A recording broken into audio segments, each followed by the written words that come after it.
What would you do if you were suddenly targeted on a quiet afternoon, your peaceful routine shattered by a group of strangers with malicious intent? For Ruth Johnson, a retired teacher, and her fiercely loyal Rottweiler Max, this terrifying scenario became a reality. What began as an ordinary walk through the neighborhood turned into a harrowing confrontation with four men who underestimated their strength and resolve. As tension escalated, the stakes grew higher. Ruth's unyielding defiance and Max's unwavering loyalty became their only shields against the looming danger. With every passing second, the confrontation teetered on the edge of chaos, the line between safety and catastrophe growing thinner. What unfolded next would change their lives forever and leave an indelible mark on everyone who witnessed their story. Before we dive into this captivating tale of bravery, loyalty, and justice, comment below where you're watching from today. And if you're ready to be inspired by this incredible story of courage, don't forget to subscribe so you never miss more stories like this. The golden afternoon sun streamed through the canopies of oak trees lining a quiet suburban street. Ruth Johnson, a retired teacher in her late 60s, adjusted her wide-brimmed hat to shield her face from the gentle rays. Her silver necklace, a treasured keepsake from her late husband, glinted faintly in the light. It wasn't extravagant, but held deep sentimental value, a piece of her life story she always carried. By her side trotted Max, her loyal Rottweiler, his sleek black coat shimmering under the sunlight. Max was a formidable presence, muscular, broad-shouldered, and fiercely protective. For Ruth, Max was not just a pet, but a companion and guardian, especially in moments of solitude. As was their daily habit, Ruth and Max strolled leisurely through the neighborhood where she had lived for over 4 decades. Despite its picturesque appearance, the community had its unspoken tensions. Ruth was no stranger to the occasional lingering stares or whispered judgments from some of her neighbors. Still, she held her head high, a silent testament to her resilience and pride in the life she had built. "You ready for our walk, Max?" Ruth asked, her voice soft yet spirited. Max wagged his tail in response, his eyes gleaming with excitement.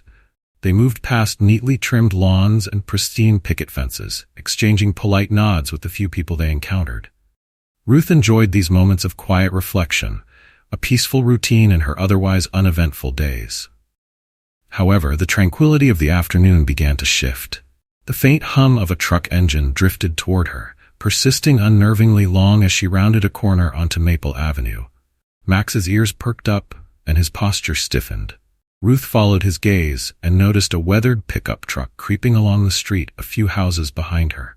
The truck's occupants, 4 young men with broad shoulders and cocky grins, leaned out of the windows, their laughter echoing through the stillness.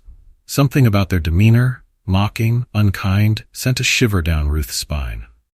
"Just keep walking," she murmured to herself, tightening her grip on Max's leash. She could feel Max's body tense beside her, his low growl a warning that he too sensed something amiss. "Nice dog," one of the men hollered, his tone dripping with sarcasm. Ruth didn't respond, keeping her pace steady and her focus forward. But the truck slowed to a stop, and the men piled out. "Afternoon, ma'am," said the tallest of the group, his voice deceptively polite. His grin, however, betrayed an edge of malice.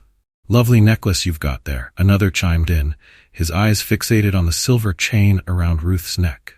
Her pulse quickened, but her expression remained composed. "It's a beautiful day for a walk," she replied evenly, refusing to let fear seep into her tone. Max pressed closer to her side, his growls growing louder and more deliberate. Ruth placed a steadying hand on his head. "Where are you headed so fast?" a third man sneered, stepping into her path. Ruth stopped, gripping Max's leash firmly. Her calm yet unwavering demeanor seemed to irritate the men. "I'm just taking a walk," she said, her tone sharp but controlled. The sun dipped lower on the horizon, casting elongated shadows that danced across the pavement. Ruth could feel the weight of their stares, the venom in their laughter as they encircled her. "You seem feisty for an old lady," the tall man teased, folding his arms. "Aren't you afraid? Or is it your dog here that's supposed to scare us?" Max barked sharply, his warning loud and commanding, making the group flinch momentarily. Ruth felt her resolve harden. "You should listen to him," she said firmly. "He has better judgment than you." Her words seemed to strike a nerve. The tallest man leaned in closer, his grin fading into a sneer. "We're not here to hurt you, lady. Unless you make us, just hand over the necklace and maybe that bracelet, and we'll be on our way." Ruth's grip on Max's leash tightened. "What makes you think you can threaten me and walk away?" she demanded, her voice cold with defiance. "Because no one cares," the fourth man interjected, his tone laced with derision. "You're just an old black woman? Do you really think anyone gives a damn about what happens to you?" Ruth's chest tightened at his hateful words, but she refused to waver. She had lived too long and endured too much to be cowed by empty threats. Her expression was resolute as she met their gazes one by one. "You've picked the wrong woman to mess with," she declared. "Back off now, or you'll regret it." The tallest man laughed mockingly. "Regret it?" he repeated, shaking his head. "Lady, you're in no position to be making threats. Just hand over the goods, or this is going to get messy." Max barked again, louder this time, the sheer force of his voice slicing through the tension-filled air. The men exchanged uneasy glances, their bravado faltering momentarily. "You think your dog can take on all of us?" one man challenged, stepping closer. "Try me," Ruth shot back, her voice steady and ice-cold. "I promise you, Max isn't bluffing." The moment hung heavy in the air, the weight of Max's growls and Ruth's defiance pressing down on the group. For the first time, doubt flickered in their eyes. But the tallest man wasn't ready to back down. "Fine," he snarled, signaling to his companions. "Let's do this the hard way." Ruth stood her ground, her fingers firm on Max's leash as the group of men began to fan out, their predatory movements calculated. The tallest man, who seemed to be the ringleader, smirked as he stepped closer. "You're making this harder than it needs to be, lady," he said, his tone sharp with irritation. Ruth met his gaze with unflinching resolve. "Walk away now," she warned, her voice steady. "While you still can." Her words hung in the air, carrying an authority that made one of the men hesitate. But the ringleader wasn't deterred. His pride was too fragile to retreat, especially in front of his peers. "No one tells me what to do," he snapped, motioning for one of his friends to move closer. Max barked fiercely, the deep, commanding sound cutting through the tension like a blade. His powerful body was coiled, ready to spring into action at any moment. "Get that mutt to shut up," one of the men growled, his bravado slipping as Max's snarls grew louder. "You'd better listen to her," Ruth said sharply, her gaze unwavering. "Max won't stop until I tell him to, and if you force his hand, you'll regret it." The man nearest to Max scoffed, his laughter forced. "What's he gonna do? Drool on me?" he sneered, taking another step forward. Ruth didn't flinch. "Why don't you find out?" she said, her voice icy. The man lunged suddenly, his hand outstretched toward Ruth's necklace. Before he could come close, Max sprang into action.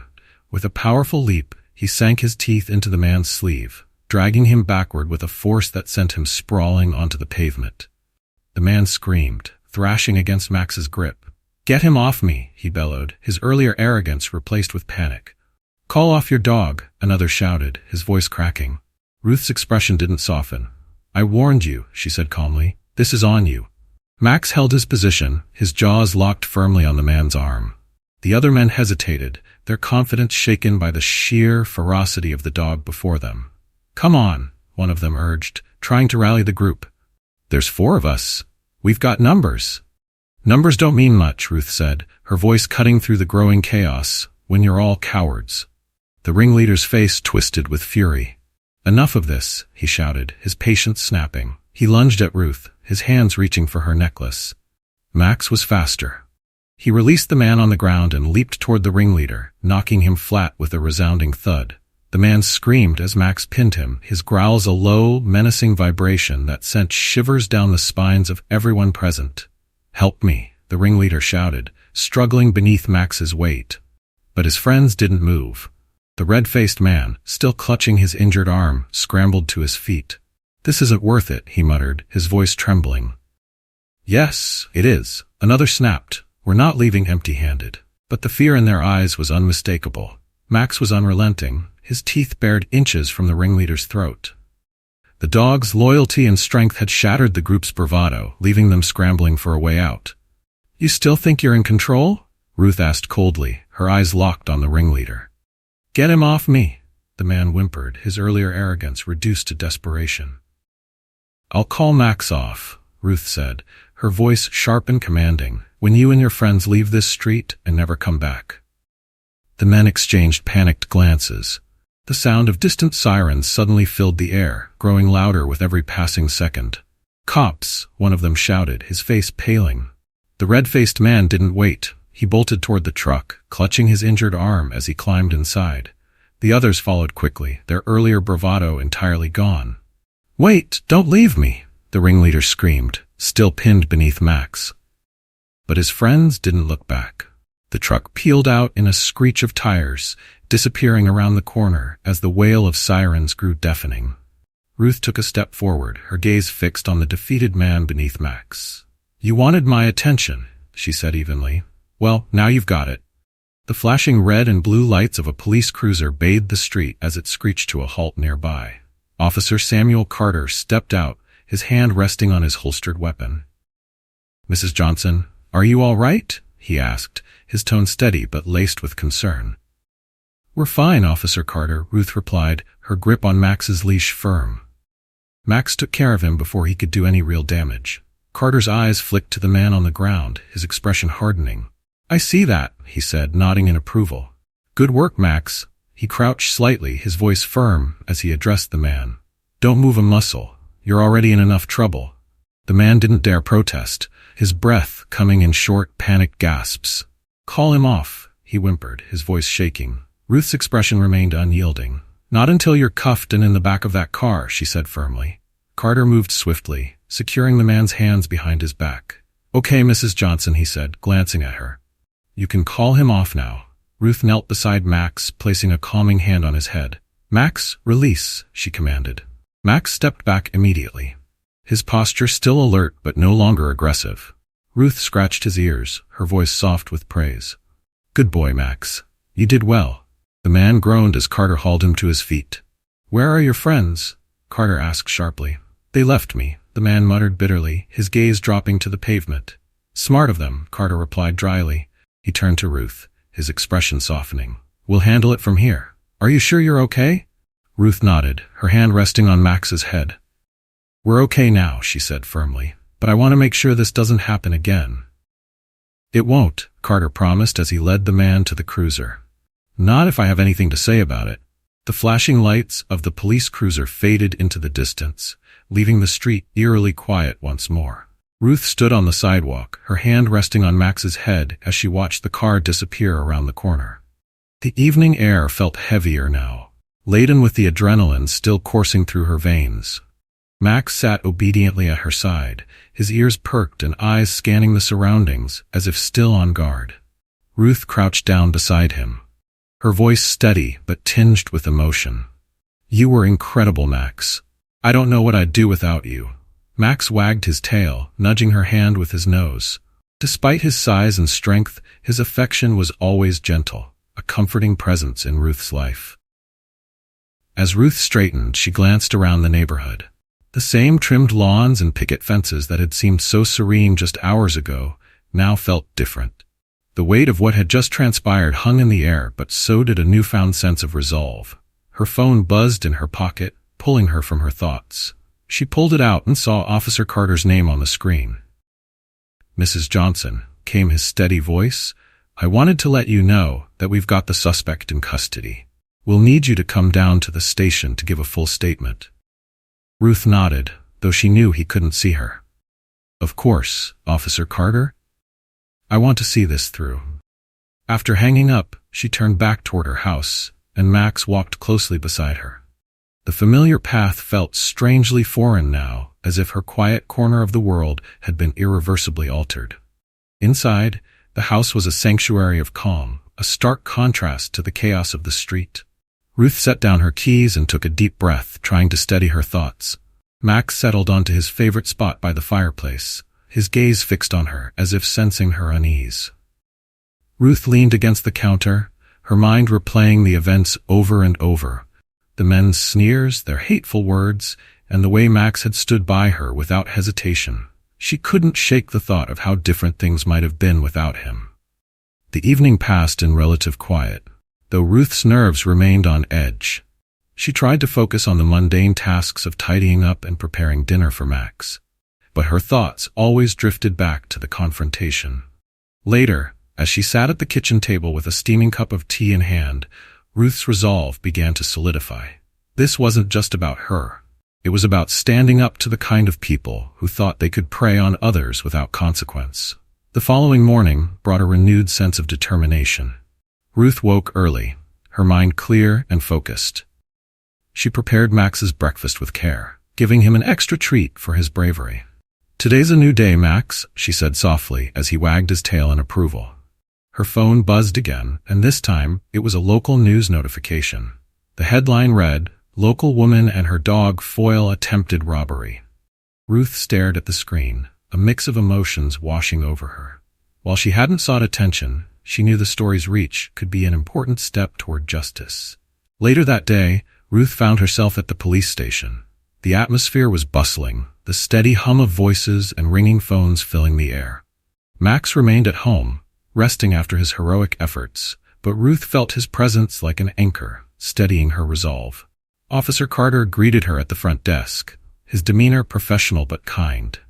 "Thanks for coming in, Mrs. Johnson," he said, leading her down a corridor to a small interview room. Inside, Carter set a clipboard on the table and gestured for Ruth to take a seat. "We've got Brian Miller, the guy your dog stopped in holding. He's not being very cooperative, but I thought you might want to see him before we take your statement." Ruth raised an eyebrow.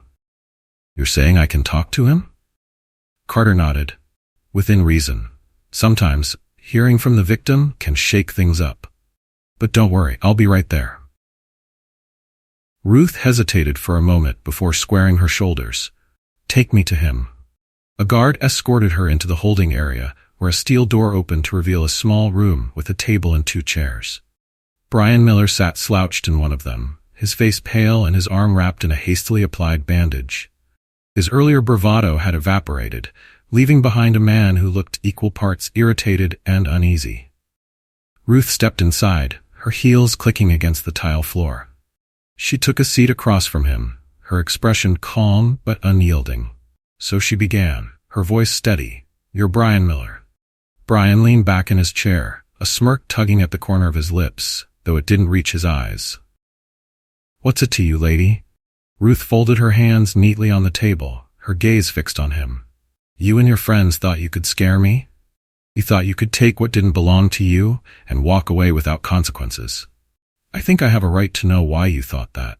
Brian's smirk faded slightly. "We didn't attack you," he muttered defensively. "We just wanted what you had. You didn't have to make it a big deal." Ruth's voice sharpened. "A big deal? You threatened me. You tried to rob me. And if it weren't for my dog, we wouldn't be sitting here having this conversation. You thought no one would care because I'm old and because of the color of my skin. Isn't that right?" Brian looked away, his fingers drumming nervously against the table. "I don't have to listen to this," he muttered. "No," Ruth said firmly, leaning back in her chair. "But you will listen to a judge. And you'll listen to every word I say in court because the cameras caught everything you and your friends did. There's no hiding from this." Brian's jaw tightened, but he didn't respond. After a long pause, Ruth stood, her expression cold. "You should start thinking about how you got here, Mr. Miller. This is just the beginning of your reckoning." As she exited the room, Officer Carter met her in the hallway. "You did good," he said with a nod. "We've got what we need." Ruth felt a flicker of satisfaction, but knew the fight was far from over. The next morning, Ruth sat at her kitchen table, a steaming mug of coffee in her hands. Max lay at her feet, his head resting on his paws as his calm breathing filled the quiet room. Despite the serenity of the scene, Ruth's mind was racing, replaying the events of the past 2 days. Her phone buzzed on the counter, breaking her reverie. She picked it up, recognizing Officer Carter's number. "Good morning, Mrs. Johnson," came Carter's familiar voice. "I thought you'd like to know we've made progress. 2 more suspects from yesterday have been arrested." Ruth exhaled deeply, her grip on the phone tightening. "That's good to hear. Where did you find them?" "Bookmark, go back. One of them was holed up at a relative's house," Carter explained. "The other was brazen enough to stay in the area. We tracked them down with help from the security footage and witness accounts." "And the last one?" Ruth asked, her voice firm. The driver's still at large, Carter admitted, but we're closing in on him. It's only a matter of time before we have him in custody. Ruth's lips pressed into a thin line. They all need to answer for what they did. They will, Carter assured her. But I wanted to give you a heads up about something else. The arrests have attracted attention. Local media picked up the story, and it's causing a bit of a stir. What kind of stir? Ruth asked, her voice sharpening. There's plenty of support for you, Carter said, hesitating slightly. But you know how these things go. Some people are downplaying the situation, saying it's not as bad as it looks. A few are even defending the suspects, claiming they didn't mean any harm. Ruth's jaw tightened. Let them talk. The truth is on our side. Later that afternoon, Ruth ventured out to the grocery store. The mundane errand gave her a chance to clear her head, though she quickly noticed the subtle changes in how people looked at her. Some faces were warm, offering quiet smiles of solidarity. Others held curious glances as if they were seeing her for the first time. But there were also the pointed stares, those who seemed to judge her for standing her ground or for the attention the incident had brought. Near the produce section, Ruth was stopped by Mrs. Carol Brown, a neighbor she recognized but didn't know well. Ruth, I heard about what happened, Carol said in a hushed voice, her expression a mix of concern and awkwardness. Are you all right? I'm fine, thank you, Ruth replied politely, though her tone was measured. Max and I handled it. Carol nodded but seemed uncomfortable. It's just such a shame, isn't it? Young men these days, they don't think before they act. Ruth's eyes narrowed slightly. This wasn't about not thinking, Carol. They knew exactly what they were doing. Carol flinched at Ruth's sharp tone but quickly offered a tight smile. Well, I'm glad you're okay. Take care, Ruth. As Carol walked away, Ruth stood in the aisle for a moment, her frustration simmering beneath the surface. That evening, Ruth sat in her living room, flipping through channels on the television until she landed on the local news. A reporter stood outside the police station, recounting the events that had unfolded. The arrests of 2 additional suspects today bring the total to 3, the reporter announced. The suspects are accused of attempting to rob Mrs. Ruth Johnson, a retired teacher, during her afternoon walk. The confrontation, partially captured on a neighbor's security camera, has sparked both outrage and debate within the community. The footage played briefly, showing Ruth standing firm as Max defended her with unrelenting loyalty. Ruth allowed herself a faint smile at the sight of Max's bravery, but it quickly faded as the segment continued. While many in the community have expressed support for Mrs. Johnson, the reporter said, others have questioned the severity of the charges, claiming the suspects were misguided and that the situation escalated unnecessarily. Ruth's hands curled into fists. Misguided, she muttered under her breath. They attacked me in broad daylight, and that's what they call it? The segment shifted to interviews with community members. What happened to Mrs. Johnson is unacceptable, said a younger woman, her tone passionate. No one should feel unsafe walking in their own neighborhood. The next clip showed a middle-aged man, his expression skeptical. I mean, yeah, they shouldn't have done it, but people are acting like these guys are hardened criminals. It's not like they actually hurt anyone. Ruth turned off the television, her frustration boiling over. She paced the living room, her thoughts racing. The audacity of some people, excusing blatant violence and entitlement, was infuriating. Max sat up, his head tilting as he watched her pace. Ruth paused, kneeling beside him to stroke his fur. They think they can talk their way out of this, Max, she said softly. But they're wrong. They picked the wrong woman to mess with. Her phone rang again, breaking the quiet moment. Hello? Ruth answered briskly. Mrs. Johnson, this is Jessica Nguyen, came a calm, professional voice. I've been assigned as the prosecutor for your case. Ruth's shoulders relaxed slightly. Thank you for calling, Miss Pat Nguyen. I want to make sure this doesn't get swept under the rug. Trust me, it won't, Jessica assured her. The evidence is strong and we're pursuing the maximum penalties. I'll keep you updated as we prepare for the arraignment. Good, Ruth replied, a determined smile forming. I'll be ready. As she hung up, Ruth leaned back in her chair, her resolve solidifying. She glanced down at Max, who wagged his tail as if sensing her renewed determination. We're just getting started, boy, she said, scratching behind his ears. Justice is coming. The following afternoon, Ruth decided to take Max to the nearby park. The brisk air carried the scent of autumn, and the crunch of fallen leaves underfoot provided a soothing rhythm as they walked. The quiet moments spent outdoors helped her gather her thoughts, a welcome reprieve from the tension that had followed her since the attack. Max trotted happily beside her, his leash slack in her hand as he sniffed at every tree and bush along the path. The park was peaceful, dotted with only a few other visitors enjoying the crisp weather. Ruth found a bench under a canopy of trees and sat down, letting Max explore a patch of grass nearby. For a moment, Ruth allowed herself to relax, watching Max as he wagged his tail and nosed around fallen leaves. But then, something shifted. Max's demeanor changed suddenly. His body stiffened, his ears perked, and a low growl rumbled from his throat. Ruth followed his gaze toward a cluster of trees on the far side of the park. "What is it, Max?" Ruth called, her voice laced with concern. Max didn't respond. Instead, he pulled at his leash with surprising force, his growl growing louder and more deliberate. Ruth stood, her heart quickening as she allowed him to guide her toward the source of his unease. As they approached the shadows of the tree line, a figure emerged. It was a man, his face partially obscured by the hood of his sweatshirt. He froze the moment he saw Ruth and Max, his body language screaming alarm. Ruth's breath caught as recognition washed over her.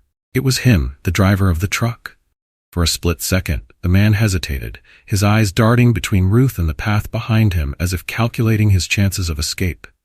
Then, without a word, he bolted, weaving through the trees in a desperate attempt to flee. "Max, stop him," Ruth commanded, her voice steady despite the adrenaline rushing through her veins. Max didn't need further prompting. The leash slipped from Ruth's grasp as Max charged after the man, his powerful strides eating up the distance in seconds. With a sharp bark, Max lunged, knocking the man to the ground with a force that sent leaves scattering.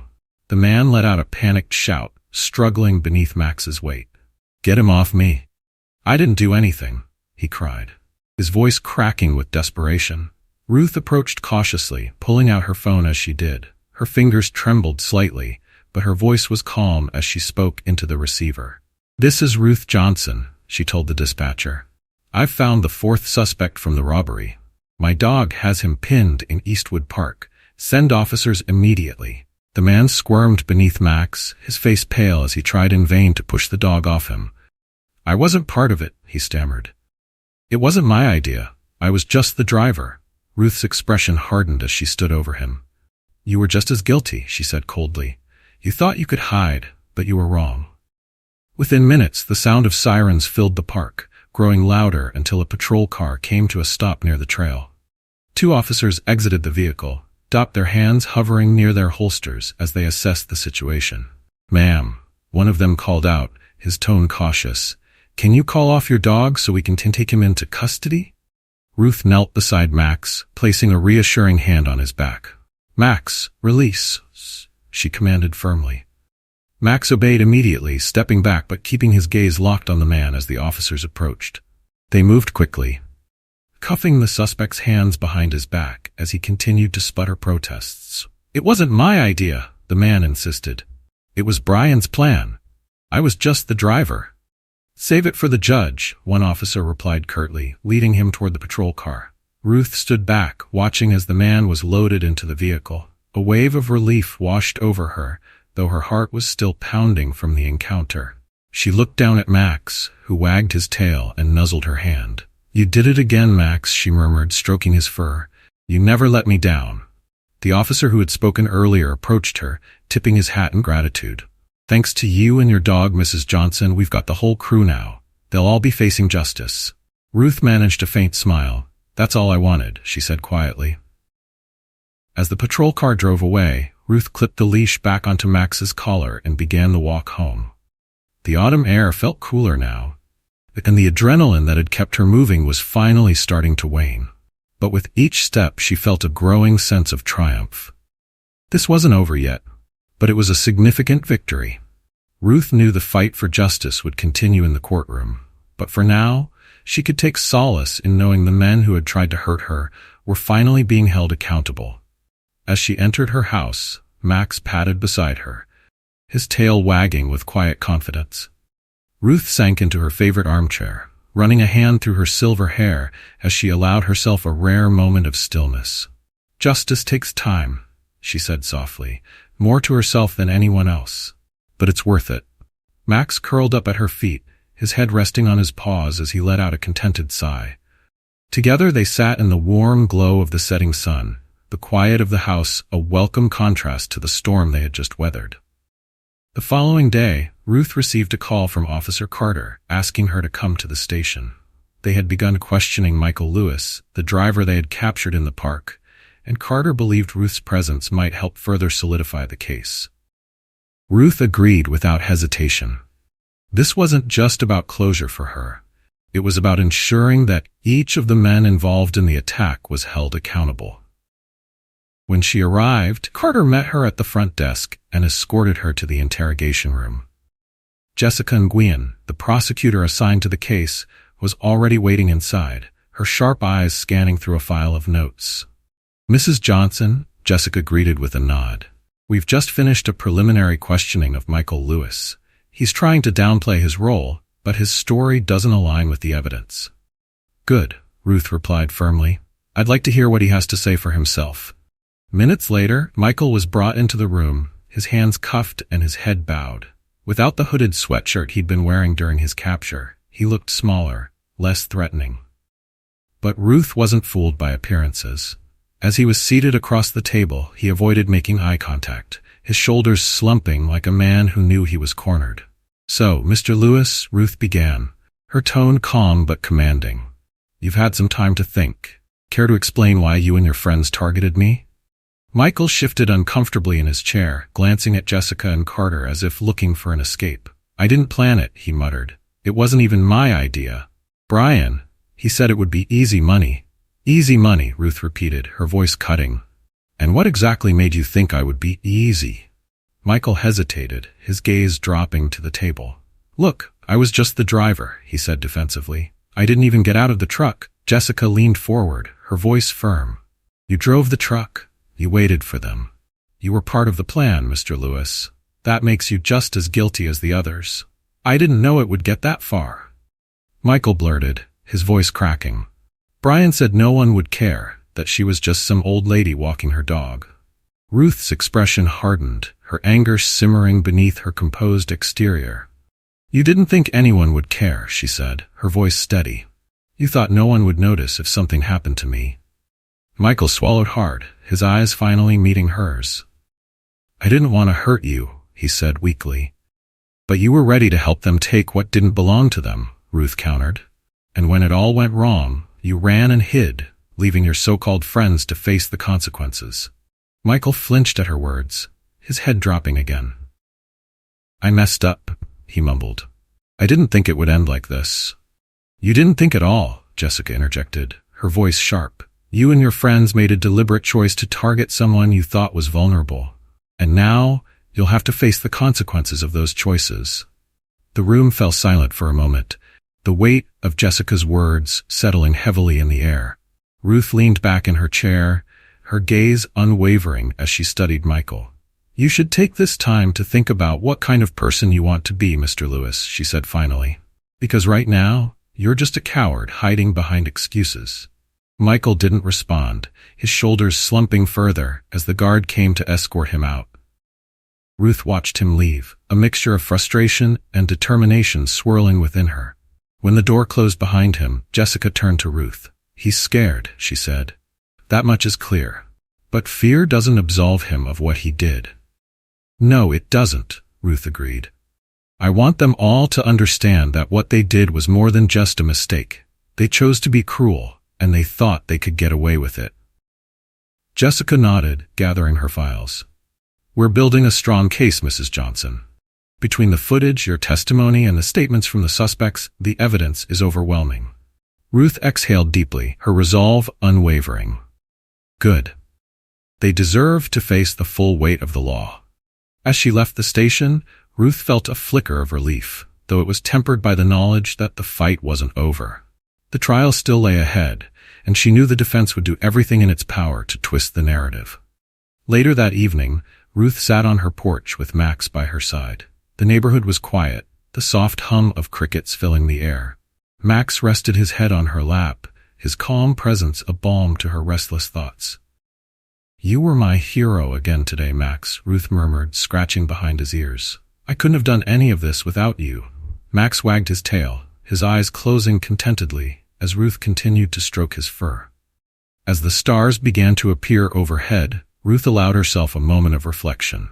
She thought about the men who had tried to intimidate her, their entitlement and hatred fueling their actions.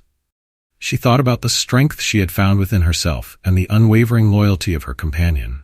"They thought no one would care," she said softly, more to herself than to Max. "But they were wrong. And now they'll learn what justice looks like." Max nudged her hand with his nose, a silent reminder that she wasn't alone. Together, they had faced fear, and together, they would see this through to the end. The next morning, Ruth received an email from Jessica and Wynne. The subject line was succinct: trial preparation. The message detailed the timeline for the case, the charges against the defendants, and a list of what Ruth's testimony would entail. Though Ruth had already resolved to see this through, the email's formal tone reminded her of the enormity of what lay ahead. After reading the email twice, Ruth replied with a single line: "I'll be ready." Later that afternoon, Ruth met with Jessica at the district attorney's office. Jessica had laid out a collection of files and evidence on the table, her demeanor as focused as ever. "Mrs. Johnson, thank you for coming in," Jessica began, gesturing to a seat across from her. "Of course," Ruth replied, settling into the chair. "I want to make sure everything is as strong as it can be." Jessica smiled faintly. "That's what we're doing here. We'll be presenting charges against Brian Miller, James Foley, Kyle Mercer, and Michael Lewis. The evidence against them is solid, but your testimony will be key." Ruth nodded. "What do you need from me?" Jessica pointed to a timeline laid out in the file. "We'll need you to recount the events exactly as they happened, what you saw, what you heard, and how you felt during the confrontation. The security footage supports your account, but the jury needs to hear it from you directly." "I can do that," Ruth said firmly. Jessica leaned forward slightly, her expression growing serious. "The defense will try to discredit you. They may argue that the suspects were just misguided or that the situation escalated because of your dog. You need to be prepared for those arguments." Ruth's brow furrowed, but she remained composed. "They'll say whatever they can to avoid responsibility, but I know what happened and so does Max." Jessica nodded in agreement. "Exactly. And that confidence will make all the difference. The footage, combined with your testimony, paints a clear picture of their intent. They chose to target you because they thought you were vulnerable. We need to make sure the jury sees them for what they are: predators." As they continued to review the evidence, Ruth felt a growing sense of clarity. The facts were irrefutable. The footage showed the truck slowing to a crawl as the men assessed her as their target, their taunts escalating into threats, and finally the bravery of Max as he defended her. "I have one more question," Ruth said as Jessica began to gather the files. "What happens if they try to blame each other? If they say it was all Brian's idea, or that Michael wasn't really involved?" Jessica's expression softened slightly. "It's likely they will try to shift the blame, especially Michael. But the law doesn't distinguish between who planned it and who executed it. They were all complicit in the crime." Ruth leaned back, her fingers brushing the edge of the table. "Good. They shouldn't be allowed to weasel their way out of this." Jessica smiled faintly. "We're on the same page. This case is strong, Mrs. Johnson. Thanks to your courage and Max's loyalty, we have everything we need to ensure they're held accountable." Later that afternoon, Ruth decided to take Max for a walk through the park again. The late autumn air was crisp, and the rhythmic crunch of leaves beneath her shoes was soothing. Max trotted happily beside her, his tail wagging as he sniffed at trees and bushes. For a while, Ruth allowed herself to enjoy the peace of the moment. The park felt safer now, a stark contrast to the tension she had felt when they'd encountered Michael Lewis days earlier. As they neared a clearing, Ruth noticed a small group of children playing on a swing set. Their laughter rang out across the quiet park, a reminder of the simple joys in life. Max's ears perked up, and he wagged his tail excitedly, drawing the attention of one of the children. "Your dog is so big," the child exclaimed, running up to Ruth. "He's a big softy," Ruth replied with a smile, kneeling beside Max to pat his head. "But he's also very brave." The child giggled, petting Max's smooth coat. "Does he do tricks?" "He does something better," Ruth said warmly. "He keeps me safe." As the child returned to their friends, Ruth stood and glanced down at Max. "You've done more than your fair share of keeping me safe, haven't you?" Max wagged his tail, his eyes shining with affection.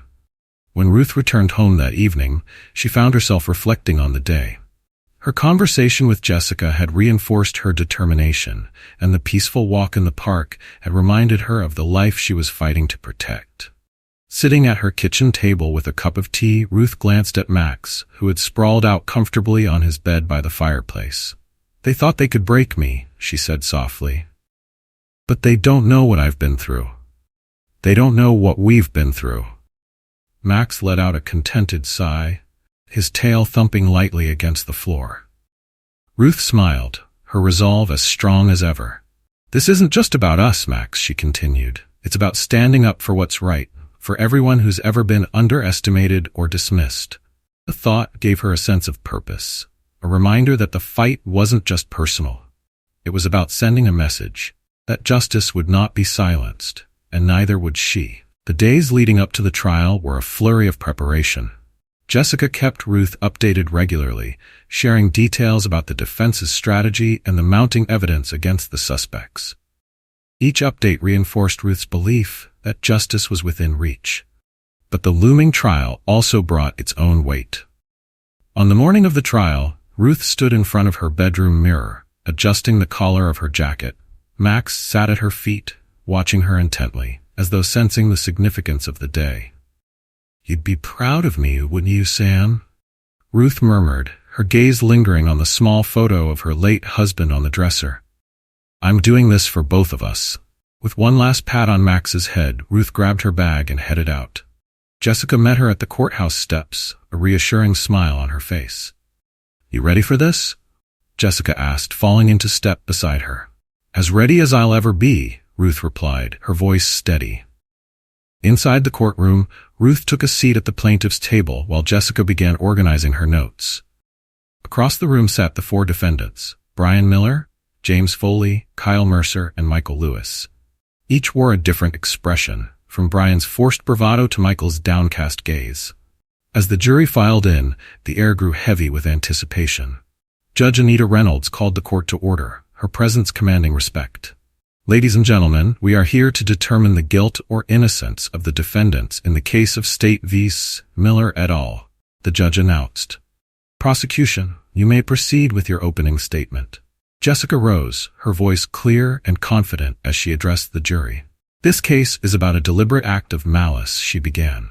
"Four men targeted Mrs. Ruth Johnson, believing her to be vulnerable and insignificant. They underestimated her strength, her resolve, and the loyalty of her companion Max. Today, you will see the evidence of their intent and hear the testimony that leaves no doubt about their guilt." As Jessica continued, Ruth sat quietly, her hands folded in her lap. Her heart pounded, but she kept her composure, knowing this was the moment she had been waiting for. When Jessica finished, the defense attorneys took turns presenting their opening statements. Their strategies were predictable: minimize the intent of their clients, argue that the situation had escalated unintentionally, and cast doubt on Ruth's account. Ruth bristled as one attorney suggested that Max's aggression had been the real cause of the conflict. Jessica placed a calming hand on her arm, silently reminding her to remain patient. The prosecution's first witness was Officer Carter, who testified about the initial 911 call and the scene he encountered upon arrival. His detailed account laid a solid foundation for the jury, and his professionalism left little room for interpretation. Then it was Ruth's turn. Jessica guided her to the witness stand, helping her adjust the microphone. "Mrs. Johnson," Jessica began, her tone gentle but firm, "can you describe what happened on the afternoon of the incident?" Ruth took a deep breath, her voice steady as she began to recount the events. She described her routine walk with Max, the unsettling appearance of the pickup truck, and the escalating threats from the men. "They didn't just want my belongings," Ruth said, her gaze fixed on the jury. "They wanted to scare me. to make me feel powerless. But they underestimated me, and they underestimated Max. Jessica nodded encouragingly. Can you tell us what Max did during the confrontation? Ruth's lips curved into a faint smile. Max defended me. He didn't hesitate for a second. He knew I was in danger, and he acted. Jessica showed the jury still images from the security footage, each frame capturing key moments: the truck slowing down, the men stepping out, and Max pinning Brian Miller to the ground. Gasps rippled through the courtroom as the evidence was displayed. The defense attorneys tried to poke holes in Ruth's testimony during cross-examination. Mrs. Johnson, one attorney said, "Would you agree that your dog's actions escalated the situation?" Ruth's sharp gaze met his. "No, I wouldn't. Max only acted when those men refused to back off. If they had listened to my warnings, none of this would have happened." Another attorney suggested that the men had no real intention of harming her. "Is it possible, Mrs. Johnson, that they were just trying to scare you and had no plans to follow through?" Ruth's voice grew cold. "One of them lunged at me, trying to rip my necklace from my neck. If that's your idea of harmless, I'd hate to see what you consider dangerous." The tension in the courtroom was palpable as Ruth stepped down from the stand. She returned to her seat beside Jessica, her heart pounding but her resolve unshaken. The prosecution's case grew stronger with each witness. Michael Lewis's testimony, though reluctant, corroborated Ruth's account. He admitted that Brian had orchestrated the attack, believing Ruth would be an easy target. As the trial stretched into the afternoon, Ruth felt a flicker of hope. The jury's faces reflected anger, empathy, and disbelief as they absorbed the evidence. During a break, Jessica turned to Ruth, her expression determined. "We're doing well. The jury is engaged, and the defense is grasping at straws." Ruth nodded, glancing toward the window where the late afternoon sun streamed in. "I just want them to know they can't get away with what they did." "They won't," Jessica assured her. "Not as long as we keep showing the truth." As the trial adjourned for the day, Ruth stepped out of the courthouse and into the crisp evening air. Max wasn't with her, but she felt his presence in her heart, a constant source of strength. The fight wasn't over, but Ruth knew they were winning. And as she walked down the courthouse steps, she carried the weight of justice with a steady resolve. The final day of the trial dawned with a sense of heavy anticipation. Ruth sat quietly in the courtroom, her hands folded in her lap. Jessica Nguyen, calm and composed, sat beside her, organizing her final notes. Across the room, the defendants waited at their table, their demeanor markedly different from the first day. Brian Miller, the self-proclaimed leader, sat stiffly, his earlier arrogance replaced by tension. James Foley and Kyle Mercer exchanged uneasy glances, while Michael Lewis avoided looking at anyone, his head bowed. Judge Anita Reynolds entered, and the room fell silent. The jury had reached a verdict. "Ladies and gentlemen of the jury," the judge said, her voice measured, "have you reached a verdict?" The foreperson, a middle-aged woman with a calm but resolute expression, stood. "We have, Your Honor." "Please read the verdict," the judge instructed. The foreperson unfolded a piece of paper, her voice clear and steady as she spoke. "In the matter of the state versus Brian Miller, James Foley, Kyle Mercer, and Michael Lewis, we find the defendants guilty on all charges, including attempted robbery, assault, and intimidation." A ripple of emotion swept through the courtroom. Ruth closed her eyes briefly, allowing herself a quiet moment of relief. Justice had prevailed. Judge Reynolds nodded solemnly. "Thank you, members of the jury. The court accepts your verdict." She turned her attention to the defendants. "Sentencing will proceed immediately." Jessica rose, her voice firm as she addressed the court. "Your Honor, the prosecution respectfully requests the maximum penalties for Mr. Miller, Mr. Foley, and Mr. Mercer, given the severity of their actions and their malicious intent. For Mr. Lewis, who cooperated with the prosecution, we recommend a reduced sentence, but still one that reflects his culpability." The defense attorneys made one final attempt to argue for leniency, but their words fell flat. The evidence was overwhelming, and the courtroom had seen the defendants' actions laid bare. Judge Reynolds adjusted her glasses, her tone firm as she began. "Brian Miller," she said, her gaze sharp, "you orchestrated this crime, targeting Mrs. Johnson not only for her possessions, but with the belief that her age and race made her an easy victim. Your actions were deliberate and cruel. You are sentenced to 12 years in state prison, with no possibility of parole for the first 8. Brian's bravado crumbled as the weight of his punishment sank in. His jaw tightened, but he said nothing. James Foley and Kyle Mercer, the judge continued, you willingly participated in this act, escalating the danger to Mrs. Johnson. You are each sentenced to 10 years in state prison, with no possibility of parole for the first 6. James let out a shaky breath while Kyle slumped forward, his head in his hands. Michael Lewis, the judge said finally, her tone softening slightly. You chose to cooperate with the prosecution, and your testimony was invaluable in securing these convictions. However, your role as the driver and your initial involvement in this crime cannot be ignored. You are sentenced to 5 years in state prison with eligibility for parole after 3. Michael nodded faintly, his shoulders slumping further as he mumbled, Thank you, Your Honor. The judge surveyed the defendants one last time. These sentences reflect the harm you caused and the message this court must send, that targeting vulnerable individuals with malice will not be tolerated. This case is adjourned. The gavel struck, and the room erupted into quiet murmurs. Reporters jotted notes, and family members exchanged glances. Ruth sat still, her heart heavy with the gravity of the moment, but buoyed by a deep sense of justice. Jessica turned to her, a small smile on her face. We did it, she said softly. No, Ruth replied, her voice steady. You did it. I just told the truth. Outside the courthouse, Ruth was met with a mix of faces. Some were neighbors who had followed the case closely, offering words of encouragement and admiration. Others were curious onlookers or reporters, eager to capture her reaction. Ruth kept her responses brief and polite, her focus unwavering as she made her way home. Max greeted her at the door with an excited wag of his tail, and she knelt to wrap her arms around him. It's over, Max, she murmured. We did it. Justice was served. Later that evening, Ruth sat on the porch with Max lying at her feet. The neighborhood was quiet, the faint hum of crickets filling the air. The same street where everything had unfolded now felt different, calmer, safer. As she gazed at the stars above, Ruth reflected on the journey she had taken. The attack had been a harsh reminder of the prejudice and entitlement that still existed in the world, but it had also reaffirmed her own strength. They thought they could break me, she said softly, scratching Max's ears, but they were wrong. And now they'll never forget it. Max let out a soft woof, his tail thumping against the porch floor. Ruth smiled, her heart lighter than it had been in weeks. Together, they sat in the stillness, knowing that the battle was over, but the life they had fought for was just beginning. The days following the trial were marked by a quiet but profound shift in Ruth's life. The heavy cloud of uncertainty and fear had lifted, replaced by a sense of closure and determination.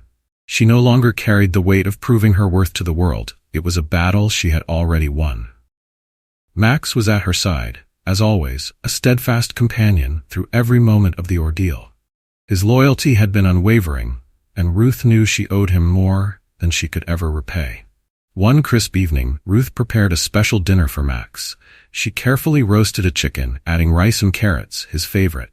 The smell of the meal filled the kitchen, and Max sat attentively, his tail thumping against the floor with eager anticipation. You've been patient, haven't you? Ruth said with a chuckle, placing the dish on the floor. You deserve this, Max. Every bit of it. Max wasted no time diving into the feast, and Ruth smiled as she watched him. The simple act of caring for her beloved dog brought her immense comfort, a reminder of the bond they shared. After dinner, Ruth settled into her favorite armchair in the living room. Max padded over to his spot by the fireplace, curling up with a satisfied sigh. Ruth picked up her journal and began writing, capturing her thoughts about the trial and everything that had led up to it. She wrote about the fear she had felt when the truck first appeared, the courage Max had shown in defending her, and the sense of vindication that came with hearing the verdict. But most of all, she wrote about the lessons she had learned, about resilience, justice, and the power of standing up for oneself. As she finished the final sentence, Ruth paused, her pen hovering over the page. She glanced over at Max, who was watching her with curious eyes. You're more than just a dog, she said softly. You're my partner, my protector, my friend. I couldn't have done any of this without you. Max wagged his tail, his eyes glinting with affection. Ruth set the journal aside and knelt beside him, wrapping her arms around his sturdy frame. The two stayed like that for a moment, the room filled with a warmth that needed no words. The next morning, Ruth decided it was time to reclaim her neighborhood. She clipped Max's leash onto his collar and stepped outside. The air was cool and fresh, the streets quiet as they began their walk. Neighbors they passed greeted Ruth with warm smiles and nods. Some even stopped to thank her for standing up for herself and for inspiring others to do the same. While not everyone had been supportive during the trial, the tide seemed to have turned, and Ruth could feel the subtle shift in how people viewed her. "Good morning, Mrs. Johnson," called out Mr. Evans, an older gentleman who lived a few houses down. "It's good to see you out and about." "Good morning, Mr. Evans," Ruth replied with a smile. "It's good to be out." Max wagged his tail, his steps confident as they continued down the familiar path. Ruth felt a sense of peace she hadn't experienced in weeks. The neighborhood, once a place of tension, now felt like home again. As they rounded the corner onto Maple Avenue, Ruth paused. The spot where the confrontation had occurred felt different now. It no longer held the same fear or anger. Instead, it was a testament to her strength and Max's loyalty. She knelt beside Max, stroking his fur. "This is where it all happened, Max," she said quietly, "but we're stronger now. They didn't win." Max barked softly as if in agreement, and Ruth stood, her shoulders square and her gaze steady. They continued their walk, the cool breeze carrying with it a sense of renewal. Later that evening, Ruth sat on the porch, watching the stars appear one by one in the night sky. Max lay at her feet, his new toy, a sturdy rope she had bought as a reward, clutched between his paws. His tail wagged lazily as he chewed, content and at ease. Ruth took a deep breath, the crisp air filling her lungs. The memories of the trial and the confrontation still lingered, but they no longer weighed her down. Instead, they served as a reminder of what she had overcome and what she had fought for. "They thought I was just some old woman," she said softly, glancing down at Max. "But we showed them, didn't we? We showed them that strength comes in many forms." Max looked up at her, his eyes bright with understanding. Ruth reached down to pat his head, her touch gentle and filled with gratitude. As the night deepened, Ruth allowed herself to dream of the future. She thought about the community she wanted to help build, a place where no one would feel powerless or dismissed. She thought about the lessons she hoped her story would teach others, that standing up for what's right was always worth it, no matter the odds. And she thought about Max, her steadfast guardian who had been with her every step of the way. "We've earned this peace, Max," she said, her voice steady but warm, "and we're going to make the most of it." Together, Ruth and Max sat in the quiet of the night, the challenges of the past firmly behind them, and the promise of a brighter future ahead. The story of Ruth Johnson and her loyal dog Max is a testament to the power of resilience, courage, and the unbreakable bond between humans and their canine companions. What began as a routine walk turned into a harrowing confrontation that could have left Ruth shaken and defeated. Instead, she stood firm, proving that even in the face of prejudice and malice, strength and determination prevail. This tale isn't just about justice being served in a courtroom.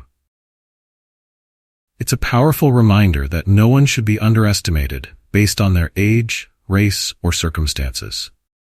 Ruth's story teaches us that we all have the capacity to stand up against wrongs, to protect what matters, and to inspire others to do the same. Max, with his unwavering loyalty and bravery, embodies the spirit of true companionship. His actions saved Ruth and stood as a symbol of protection and love. Together, Ruth and Max remind us that even in the darkest moments, the bond we share with those who stand by us, whether human or animal, can make all the difference.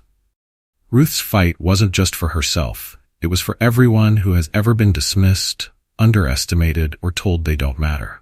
The justice she achieved sends a message. No one is invisible, and no one's dignity should be up for compromise.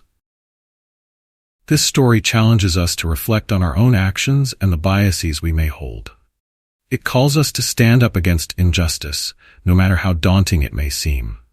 It also reminds us of the importance of community and solidarity, of being the kind of neighbors who notice, who care, and who act. If this story moved you, we'd love to hear your thoughts. Was it inspiring? Did it leave an impact? Let us know in the comments below. If you thought this story was good, comment with a 1. If you thought it was amazing, comment with a 2. Share your own stories of resilience and courage. Your experiences matter, and they inspire others to be brave. Don't forget to subscribe to our channel so you won't miss the meaningful stories we'll be sharing soon. Let us know your thoughts about this story in the comments below. Together, let's keep celebrating the power of standing up for what's right.